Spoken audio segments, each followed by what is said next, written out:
Today on Blog Success Journal, we're talking about article marketing. We are. Article marketing.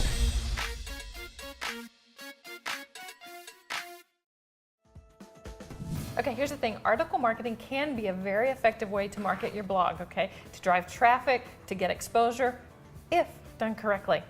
If done correctly. And a lot of people do it incorrectly, and that's a waste of all that good effort. So do it right, you'll do yourself a favor. Two kinds of articles: great content and fluff, junk, that you wouldn't want to read. And That's not always junk, but fine. Generally speaking, yes. Generally speaking, we're generally speaking. Fluff is meant to boost SEO rankings, link bait. And now there's nothing wrong with link bait done right. But if you're just putting out some junk in hopes of getting link bait, that's probably not link bait. In hopes of getting links, it's probably not going to work out so well. You want good, solid content. And you get that to be link bait by having good headlines, etc. Yeah, okay, so what's the right length of an article? You know, we talk about fluff and good content, because here's the thing, people surfing around the web are very unlikely to take the time to read a 2,000-word essay on something, okay? They might if they're a really loyal reader, but generally speaking, no. And here's the thing, a 200-word article is going to generally be ignored by like the search engines and any kind of submission sites. You have to have at least, 400 or 500 words. So what we have found in our personal experience is somewhere between 750 and 1,000 words is a good length. Yeah. Now, linking within your articles, we're talking about you have these articles, you submit them to article sites, and you want to get link backs back to your site, right? Very important. So you submit links from words in the articles from keywords in the article back to your site, or from the little author box at the bottom back to your site. Now, every submission site that you submit articles to has different requirements. Some will let you link from the article itself, many will not. Many will only let you link from the bio box, but you want to find some to let you link from the article itself as well. And usually they allow 1 to 3 total. So, but again, you want to find different ones, and you always, it's like everything else. Follow the rules, guys, okay? Don't try to cheat it. Exactly. Follow the rules, and you want to be submitting to more than just one site. That's also very important. Now, here's the thing, too. Your articles need to be good quality content, okay? You want to offer useful advice, good, strong takeaways.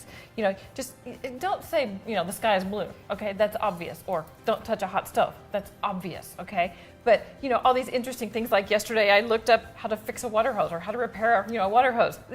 Provide value, solve people's problems, and provide good, solid, useful content. That's the best I can say. It's like the stuff we're just talking about writing your first post and writing articles on your own site. Whether you write them for your site or to submit elsewhere, or whether you write one and you submit it to elsewhere as well, which you can definitely do in most places. Again, rules vary. So anyway. Provide value. Provide value. Anyway, now, as far as submitting to multiple sites, should you or should you not pay for submission services? That's a very interesting point, because submitting content to article sites is free for most of them because they want your content. They're in business to provide articles and to show ads next to them. Basically, article directories, most of them. Yes, they're article directories, most of them. Now, they will take your content for free because they're happy to have it. They need more content. But if you're submitting to 1, 2, 3, 10, 15 of them, every single article, that is a huge drain on your time. It's a lot of effort. So there are software packages you can use to submit to all of them at once or to many of them at once. There are services, and those may or may not cost money. So that's something to consider. If you're actually submitting to a bunch of them and you find it to be a huge time leech, look for an article submitting software. Okay, so let's talk a little bit about keyword density. You've heard us talk a lot about keywords and the phrases, and you want to be very specific about what your article and what your site are targeting. So, if you're writing an article on puppy training, how often do you want to use the phrase puppy training in your article? Okay, so a good target value is 2 to 3%, and there's all kinds of WordPress plugins and tools that can actually give you that number.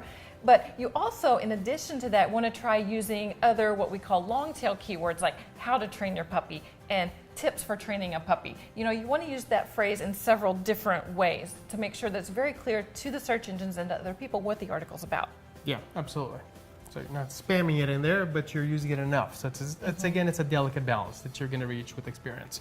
So what are your article marketing tips? Surely you have some stuff that's worked, some stuff that hasn't. Leave the tips in the comments.